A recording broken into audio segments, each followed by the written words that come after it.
Heart beat scan ఒక్క second లోనే world class 640 slide CT scan ఇప్పుడు మీ విస్టా ఇమేజింగ్ బంజారా హిల్స్ లో. చిత్తూరు జిల్లాలో ఘోర రోడ్డు ప్రమాదం జరిగింది. ఈ రోడ్డు ప్రమాదంలో ఒకే కుటుంబానికి సంబంధించినటువంటి ముగ్గురు స్పాట్లోనే చనిపోయారు. చాలా బాధ కలిగించే విషయం. ఈ ముగ్గురులో 4 సంవత్సరాల ఒక చిన్నారి కూడా ఉండటం అనేది అత్యంత బాధ కలిగించే విషయం. సో చిత్తూరు జిల్లాలో శేషాచలం దగ్గర బెంగళూరు తిరుపతి జాతీయ రహదారి మీద తెల్లవారుజామున 3 నుంచి 4 గంటల సమయంలో ఈ ప్రమాదం జరిగినట్లుగా తెలుస్తోంది. ఈ ప్రమాదం జరిగిన వెంటనే అక్కడ చూసినటువంటి స్థానికులు కావచ్చు, ఆ బస్సులో ఉన్నటువంటి కొంతమంది వెంటనే అంబులెన్స్కి ఫోన్ చేశారు, పోలీసులకు ఫోన్ చేశారు. వెంటనే వచ్చేసి ఆ దృశ్యాన్ని చూస్తే నిజంగా చాలా బాధ కలిగించే దృశ్యం. ఎందుకంటే ఆ ప్రమాదం ఏ స్థాయిలో జరిగిందో, ఎంత తీవ్రంగా జరిగిందో ఆ దృశ్యాలు చూస్తుంటేనే కనిపిస్తోంది. ఎందుకంటే తెల్లవారుజామున సరిగ్గా 3 నుంచి 4 గంటలు అవుతున్నటువంటి ఆ సమయంలో ఒక రోడ్డు పక్కన ఆగి ఉన్నటువంటి ఒక బస్సుని వెనక నుంచి వచ్చినటువంటి ఈ కారు చాలా వేగంగా బలంగా ఢీకొట్టింది. ఎందుకంటే ఎంత బలంగా ఢీకొట్టింది అంటానికి ఆ దృశ్యాల్లో మనం చూడొచ్చు. బస్సు వెనకాల ఒక్కసారిగా ఢీకొట్టిన తర్వాత ఆ కారుకు సంబంధించినటువంటి ముందు పార్ట్ మొత్తం కూడా బస్సు కిందకి లోపలికి వెళ్ళిపోయింది. ఆ కారుకు సంబంధించిన ముందు భాగం పూర్తిగా నుజ్జు అయిపోయింది. అసలు ఏ పార్ట్కి ఆ పార్ట్ ముందు భాగం మొత్తం ఊడిపోయినటువంటి పరిస్థితి ఉంది. ఎంత బలంగా ఢీకొట్టిందంటే ఆ బస్సు వెనకాల ఉన్నటువంటి చక్రాలు కూడా గాల్లోకి ఇట్లా లేచి నిలబడ్డాయి. అంటే ఎంత వేగంగా, ఎంత తీవ్ర స్థాయిలో ఢీకొట్టిందని కూడా ఇక్కడ క్లియర్గా అర్థమవుతుంది. సో ఒకే కుటుంబానికి సంబంధించినటువంటి ముగ్గురు స్పాట్లోనే చనిపోయారు. అంటే వీళ్ళు ఆసుపత్రికి తీసుకెళ్ళి కొన ఊపిరితో ఉన్నట్టుగా కూడా కాదు. ముగ్గురు ఒకే కుటుంబానికి చెందిన ఇట్లా బలంగా యాక్సిడెంట్ జరిగిందో లేదో ఆన్ ది స్పాట్ నిమిషాల వ్యవధిలోనే కారులోనే చనిపోయారు. ఎంత బాధ కలిగించే విషయం అంటే 4 సంవత్సరాలు ఒక చిన్న పాప ఉంటాం.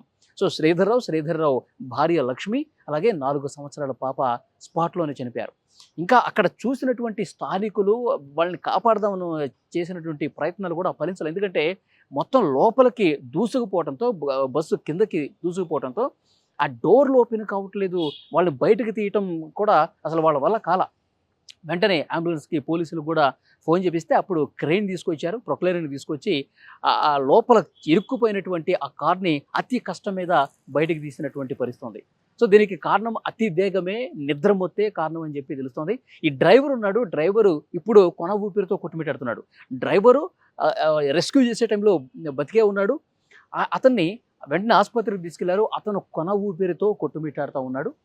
మిగతా ముగ్గురు ఒకే కుటుంబానికి సంబంధించిన వాళ్ళు స్పాట్లోనే చనిపోయారు. వీళ్ళు బెంగళూరులో నివసిస్తూ ఉన్నారు, బెంగళూరులోనే స్థిరపడ్డారు. యాక్చువల్గా వరంగల్కి సంబంధించినటువంటి కుటుంబం వీళ్ళది. వీళ్ళు చాలా రోజుల క్రితం బెంగళూరులో స్థిరపడ్డారు, అక్కడ జాబులు చేస్తూ ఉన్నారు. ఆ కుటుంబం తిరుమల శ్రీవారి దర్శనం కోసం తెల్లవారుజామున బయలుదేరారండి. ఉదయం సరిగ్గా 4 గంటల సమయంలో ఏదో బెంగళూరు నుంచి బయలుదేరి ఇట్లా వస్తుంటే ఇంకొక 1-2 గంటల్లోనే చేరుకుంటారు అనుకుంటుంటే అసలు ఊహించని విధంగా, చాలా బాధ కలిగించే విధంగా దారుణమైనటువంటి ఈ యాక్సిడెంట్ జరిగింది. ఈ కుటుంబాల్లో వీళ్ళకి సంబంధించినటువంటి ఫ్యామిలీ మెంబర్స్, ఇతర బంధువులకి ఫోన్ల ద్వారా పోలీసులు సమాచారం అందించారు. ఆ కుటుంబం తీవ్ర విషాదంలో మునిగిపోయినటువంటి పరిస్థితి ఉంది. అంటే అసలు ఏ ప్రమాదం ఎటువైపు నుంచి ముంచుకొస్తుందో కూడా తెలియట్లేదు. కేవలం అతి వేగం, నిద్రమొత్తే కారణంగా తెలుస్తోంది. ఆ బస్సులో ఉన్నటువంటి వాళ్ళు కూడా కొంతమందికి స్వల్ప గాయాలైనటువంటి, ఎందుకంటే వెనక నుంచి బలంగా ఢీకొట్టడంతో వెనకాల కూర్చున్నటువంటి ప్రయాణికులు బస్సులో ఎవరైతే ఉన్నారో వాళ్ళు కూడా ఒక్కసారిగా కుదుపుకు గురయ్యారు, ముందుకి ఎగిరిపడ్డారు. కొంతమందికి స్వల్పంగా గాయాలైనట్టు తెలుస్తుంది. వాళ్ళని వెంటనే స్థానికంగా ఉన్నటువంటి ప్రభుత్వ ఆసుపత్రికి తీసుకెళ్లి చికిత్స అందిస్తున్నారు. ఈ బస్సు డ్రైవరు చెప్తా ఉన్నాడు, వాళ్ళు చాలా వేగంగా వస్తున్నారు. అసలు అంత వేగంగా వచ్చినప్పుడు ముందు ఏముంది ఏం లేదు చూసుకుని జాగ్రత్తగా ఒక పక్క నుంచి వెళతారని చెప్పేసి ఎవరైనా అనుకుంటారు. కానీ ఒక్కసారిగా అసలు మేము ఊహించలేదు, అది చాలా ఫాస్ట్గా వచ్చి ఢీకొట్టారు.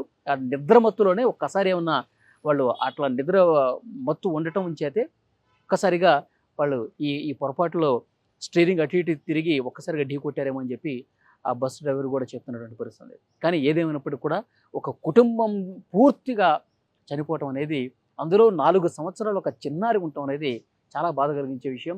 వీళ్ళ బంధువులు కూడా అక్కడ ఏ ఆసుపత్రుల్లో అయితే వాళ్ళు ఉంచారో అక్కడికి ఏడ్చుకుంటూ చాలా బాధతో, శోకంతో వస్తున్నటువంటి పరిస్థితి కనిపిస్తుంది. పోలీసులు చెప్తానే ఉన్నారు, మీరు ఈ జాతీయ రహదారుల మీద ప్రయాణం చేసేటప్పుడు చాలా జాగ్రత్తగా ఉండాలి, ఏమాత్రం ఏమరబాటు వద్దు, ప్రమాదాలు కళ్ళు మూసి కళ్ళు తెరిచేలోపు ప్రమాదాలు జరిగిపోతా ఉన్నాయి. రెప్పపాటులో ప్రమాదాలు జరుగుతున్నాయి. కుటుంబాలు రోడ్డున పడే పరిస్థితి, కుటుంబాలు పూర్తిగా తుడిచిపెట్టుకుపోయే పరిస్థితి ఉంది. కాబట్టి చాలా జాగ్రత్తగా ప్రయాణాలు చేయాలి అని చెప్పి అనుకుంటారు.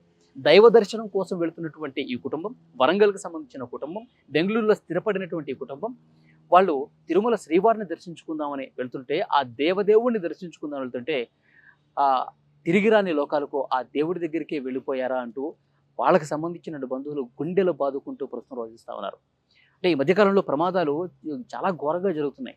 2 రోజుల క్రితం మనం చూసాం, మార్కాపురం దగ్గర ప్రైవేట్ ట్రావెల్స్ బస్సు ఏ విధంగా అగ్నికి ఆహుతైంది. ఆ టిప్పర్ని ఢీకొట్టి డీజిల్ ట్యాంకర్లో ఉన్నటువంటి ఆయిల్ మొత్తం లీక్ అయ్యి ఒక్కసారిగా 2 కూడా మంటలో చిక్కుకొని ఎంత ప్రయాణికులు కాలిపోయారు.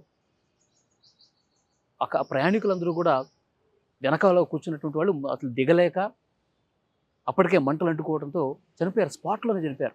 ఇంకా ఆ ప్రమాదం కళ్ళ ముందు కనిపిస్తుంది. ఇక తరచుగా ఇలాంటి ప్రమాదాలు జరుగుతూ ఉన్నాయి. అందుకే రోడ్డు భద్రతా అధికారులు కావచ్చు, పోలీసులు కావచ్చు, అందరూ కూడా చెప్తా ఉన్నారు, చాలా జాగ్రత్తగా ఉండండి, ఏమాత్రం నిర్లక్ష్యం వద్దు అని చెప్పి పదే చెప్తున్నప్పటికీ కొంతమంది నిర్లక్ష్యంగా వేగంగా ప్రయాణం చేసి ఇప్పుడు ఆ కుటుంబం మొత్తం కూడా కోల్పోయినటువంటి పరిస్థితి ఉంది. చాలా బాధ కలిగించే విషయం. ఇంకా వాళ్ళకు సంబంధించినటువంటి ఆ పోస్ట్ మార్టం ఏదైతే ఉందో అది జరుగుతోంది. పోలీసులు మళ్ళీ కూడా హెచ్చరిస్తూ ఉన్నారు, నిర్లక్ష్యం వద్దు అని. కానీ ఈ ఘటనను చూసిన తర్వాత అక్కడ ఆ బస్సులో ఉన్నటువంటి ప్రయాణికులు కావచ్చు, బస్సు డ్రైవర్ కావచ్చు, అటుగా వెళ్తున్న వాళ్ళు ఒక హృదయ విదారకమైనటువంటి ఘటన ఏంటంటే, అందులో ఉన్నటువంటి కుటుంబంలో తండ్రి తన 4 సంవత్సరాల ఒక చిన్నారి పాపను కాపాడుకోవాలి, ఆ చిన్నారి పాపకి ఏమీ కాకూడదు అని ఎంత పరితపించాడన్నది ఆ కారులో చూసినప్పుడు అర్థమవుతుంది. ఎందుకంటే 3 స్పాట్లో చనిపోయారు. కానీ ఆ తండ్రి చెయ్యి మాత్రం ఆ పాపకి చెయ్యి ఇట్లా అడ్డు పెట్టి ఉన్నటువంటి దృశ్యం కనిపించింది. అంటే ఈ ప్రమాదం జరుగుతున్నటువంటి సమయంలో, రెప్పపాటులో జరిగినటువంటి ప్రమాదంలో తన కూతురిని ఎలా అయినా కాపాడాలి, తన కూతురైనా కనీసం బతకాలన్న ఉద్దేశంతో చెయ్యి ఇట్లా అడ్డం పెట్టి తనకేమీ కాకూడదు అన్నట్టుగా ఆ తండ్రి చెయ్యి అలాగే ఉందండి. చూసిన వాళ్ళు నిజంగా కన్నీళ్ళు వస్తాయి. నేను చనిపోతే చనిపోయాను, నా బిడ్డను కాపాడుకోవాలి, నా బిడ్డ ఈ ప్రమాదం నుంచి బయటపడాలి, నా బిడ్డ సేఫ్గా బయటపడాలని ఆ చెయ్యి అడ్డు పెట్టి కాపాడుకునే ప్రయత్నం చేశాడు అన్నది కూడా ఆ దృశ్యం చూసిన వాళ్ళకి అనిపిస్తుంది. నిజంగా అక్కడ రెస్క్యూ చేయడానికి వచ్చినటువంటి పోలీసులు కావచ్చు, అధికారులు కావచ్చు, అక్కడ చూసినటువంటి స్థానికులు ఆ పెద్ద ప్రొక్లైనర్ తీసుకొచ్చి ఆ కార్ని ఆ బస్సు కింద నుంచి లాగుతుంటే ఆ దృశ్యం కనిపించిందండి. నిజంగా చాలా బాధాకరమైన విషయం, హృదయ విదారకమైనటువంటి ఘటన. ఈ మధ్యకాలంలో ప్రమాదాలు ఏ విధంగా జరుగుతుందో మనం చూస్తున్నాం. పోలీసులు, అధికారులు చెప్తా ఉన్నారు, నిర్లక్ష్యం ఏమాత్రం వద్దు అని.